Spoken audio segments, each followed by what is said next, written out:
Bonjour, dans cette vidéo, je vous montre comment réaliser le Doknu Kom ou Kenke.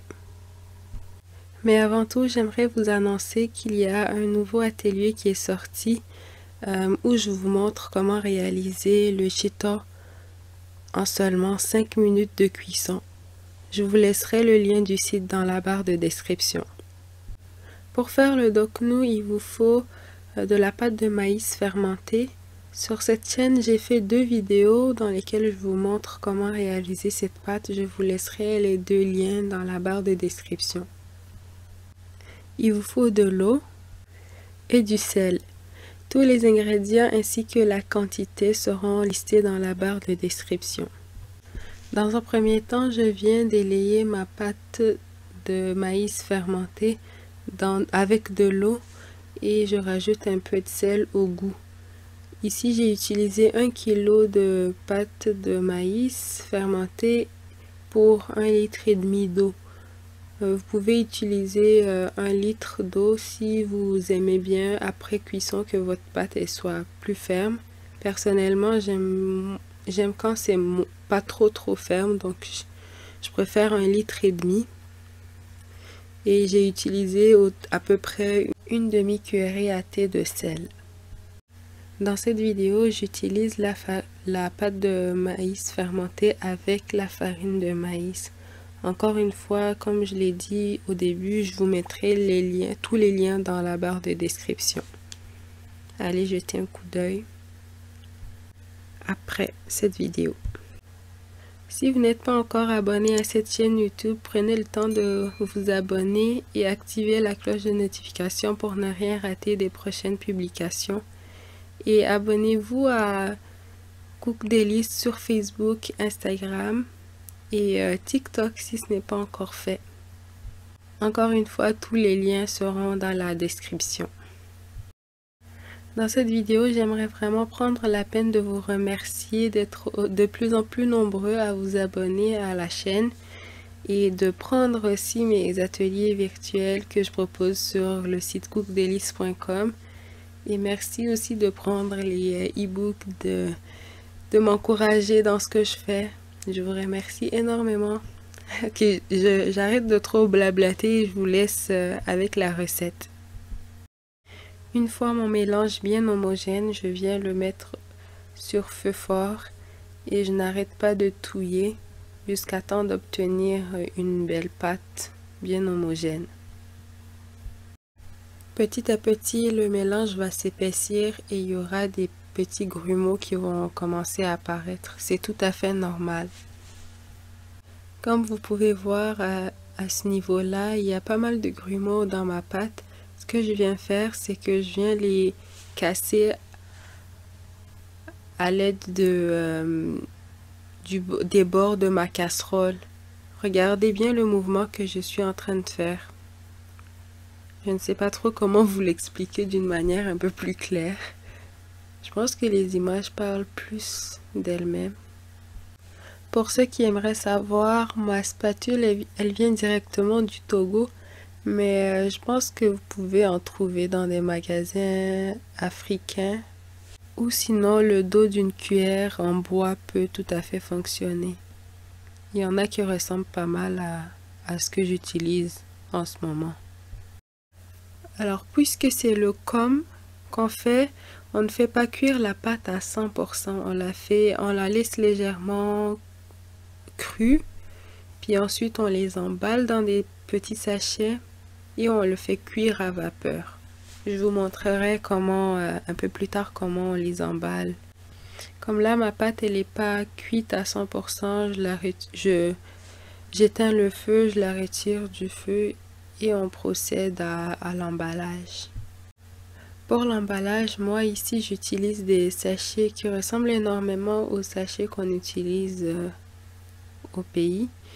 C'est des sachets que j'ai achetés sur Amazon. Si je trouve le lien, je vous mettrai tout ça dans la description. Ça ressemble exactement aux petits sachets qu'on trouve au marché. Ça me rappelle énormément le pays. Ou sinon, il y a une autre type que je vais vous montrer aussi. Un autre type de sachet, pardon. c'est un rouleau, mais traditionnellement, c'est les feuilles de maïs qui sont utilisées. Mais dans cette vidéo, moi, j'utilise des sachets transparentes. Je sais, il y en a qui vont me dire que ce n'est pas bon, mais je n'en avais pas des sachets, enfin des feuilles de maïs, donc je fais avec ce que j'ai. Comme là, je viens prendre une boule de pâte que je mets au centre du sachet. J'ai déchiré le sachet d'un côté pour faire une ouverture. Et là, je vais mettre la pâte au milieu. Et regardez bien comment je l'ai fait. Je vais arrêter de parler, je vous laisse juste regarder.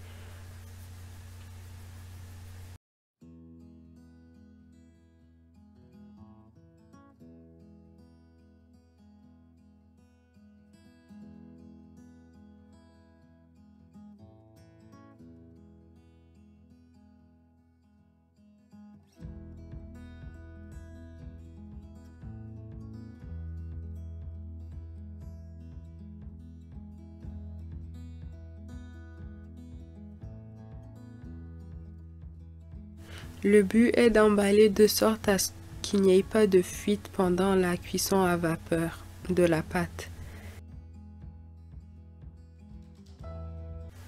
Et voilà à quoi le com est censé ressembler. Une fois tous nos boules de com emballées, on vient répartir nos boules de com dans un cuiseur à vapeur préalablement rempli d'eau. La cuisson se fait à feu fort pendant environ une trentaine de minutes. Quand c'est encore chaud, ça va beaucoup plus vite. Enfin, quand ça vient juste d'être fait et emballé, la cuisson se fait beaucoup plus rapidement que quand vous laissez la pâte au frigo jusqu'au lendemain. Ce qui se passe, c'est que moi, quand je fais mes services traiteurs, ça m'arrive d'emballer les boules de com aujourd'hui et je les fais cuire à vapeur le lendemain. C'est pour ça que je vous dis, et c'est possible de faire ça aussi. Vous pouvez même laisser la pâte crue comme ça pendant 2-3 jours sans problème au frigo. Mais il se pourrait que ça fermente si jamais ça dure un peu trop longtemps au frigo. Juste prenez note par rapport à ça. Une fois mes boules de com cuites, je viens les retirer du feu à l'aide d'une pince et je m'assure de faire attention de ne pas me brûler. Ne soyez pas alarmé si vous voyez que votre pâte elle est pas assez ferme, c'est tout à fait normal parce elle sort juste du feu, donc c'est encore très mou. Mais une fois que ça commence à refroidir, vous allez voir, ça va commencer à se raffermir. La raison pour laquelle moi, je préfère mettre 1,5 litre d'eau, c'est que une fois qu'elle est cuite, je peux la mettre au frigo jusqu'au lendemain et le lendemain, la pâte, elle serait vraiment agréable enfin, les boules de com seront vraiment agréables à consommer. Alors que si vous ne mettez pas assez d'eau, des fois, ce qui se passe, c'est que la pâte, enfin les boules de com, une fois que vous les mettez au frais, le lendemain, ça devient dur comme de la pierre. Et il y en a qui peuvent aimer ça, il y en a qui aiment ça, je pense. Mais personnellement, je ne peux pas, donc je préfère le faire le moins dur possible. On reconnaît un plat de com ou de doknu de par la forme des boules de com.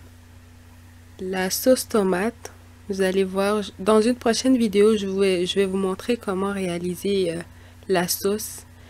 Et aussi le chito ou fion, c'est la sauce noire, le piment noir. Sur mon site internet, je vous ai montré comment la réaliser en seulement 5 minutes de cuisson. Et oui, c'est possible de faire le chito authentique en seulement 5 minutes de cuisson. Oui, c'est possible. Je vous montre mon secret dans l'atelier virtuel qui serait dans le site sur le site cookdelice.com. Je vous mettrai le lien du site dans la description. Encore une fois, moi j'ai développé cette technique-là de par mes services traiteurs. Je propose des services traiteurs. Et ce que je me suis dit une fois, c'est que, parce que ici, quand tu as des employés, tu dois les payer de l'heure. Et je me suis dit, comment je vais faire pour économiser du temps? Parce que 1 heure de temps de travail, ça n'égale pas 5 minutes de temps de travail. Si un employé travaille 1 heure, ben, il va falloir que je lui paye pour 1 heure. Et j'en suis arrivée à développer cette technique-là, ce secret que je vous dévoile. Et le goût du Cheeto, c'est exactement pareil que le Cheeto authentique. En fait, c'est du Cheeto authentique, mais cuit en seulement 5 minutes. Et croyez-moi, ça fait toute une différence, surtout si vous êtes entrepreneur ou si vous travaillez à côté, vous avez envie d'économiser beaucoup de temps en cuisine. Honnêtement, là, vous allez adorer cet atelier-là. Dans mon assiette de com, j'ai aussi mis des oignons très finement coupés et du thon. J'avais pas de poisson frit ou braisé, donc j'ai utilisé le thon et c'était délicieux. C'est une astuce pour vous, hein, si vous n'avez pas le temps de faire frire le poisson ou que vous n'en avez juste pas ou peu importe, mais en tout cas, vous avez une manière de consommer le doknu ou com avec le poisson sans faire frire le poisson. Vous pouvez aussi le servir avec du sardine en canne. Cette vidéo m'a été demandée depuis le début de cette chaîne. Ça fait très longtemps qu'on me le demande. Je pense que c'est même la vidéo qui m'a été le plus demandée depuis que j'ai commencé à faire des vidéos sur cette chaîne YouTube. Et ouais, enfin je vous la fais. J'espère que vous avez aimé. Si c'est le cas, mettez-moi un like, commentez, partagez. Et abonnez-vous si ce n'est pas encore fait en activant la cloche de notification juste à côté du bouton s'abonner. Et visitez le site internet cookdelice.com. Il y a plein de nouveautés qui vont venir dans les jours à venir. Et je vous retrouve de l'autre côté. Bye! Bonjour, dans cette vidéo, je vous montre comment je réalise ma sauce super express pour accompagner le doknu, ablo, akassa et bien d'autres.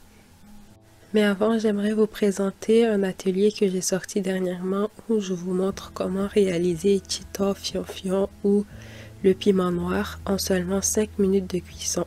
Je vous laisserai le lien de l'atelier dans la description. Si ce n'est pas encore fait, prenez le temps de vous abonner en activant la cloche de notification juste à côté du bouton s'abonner et suivez-moi sur les réseaux sociaux. Je vous laisserai tous les liens dans la description. Pour faire cette sauce hyper express, il vous faut du tomate broyée, du sel et de l'eau si besoin. Et le plus important, ça serait le Cheeto que je vous ai présenté précédemment. Et je vous laisserai encore une fois le lien dans la description pour vous procurer l'atelier virtuel dans lequel je vous présente comment le réaliser en seulement 5 minutes chrono. Pour la sauce tomate, on vient simplement faire bouillir la tomate broyée, on ajoute de l'eau si besoin, on sel au goût. Personnellement, j'ai juste mis ça, mais vous pouvez rajouter d'autres épices si vous le souhaitez. Je préfère le garder très simple parce que le Cheeto fion ou le piment noir suffit en lui-même. Pour ceux qui ne connaissent pas le Cheeto fion ou encore le piment noir, c'est une sauce épicée à base de petits poissons ou crevettes fumées séchées qu'on accompagne avec plein de plats différents comme le doknu, ablo, akassa ou kaffa, même le pain, en fait toute chose que vous voulez, vous pouvez l'accompagner avec du Cheeto. Et c'est une sauce qui de base prend plusieurs heures de cuisson, mais moi je vous la propose dans mon atelier où vous pouvez le réaliser en seulement 5 minutes de cuisson seulement.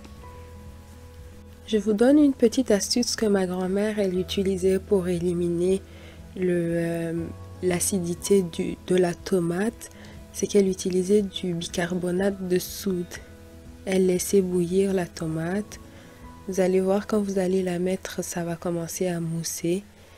Tout ce que vous avez à faire, c'est de laisser bouillir jusqu'à temps que la mousse commence à disparaître. Une fois que la sauce est prête, retirez-la du feu et servez. N'oubliez pas de mettre un like à cette vidéo si vous l'avez aimée et je vous mettrai le lien du site internet cookdelice.com dans la description. On se retrouve de l'autre côté.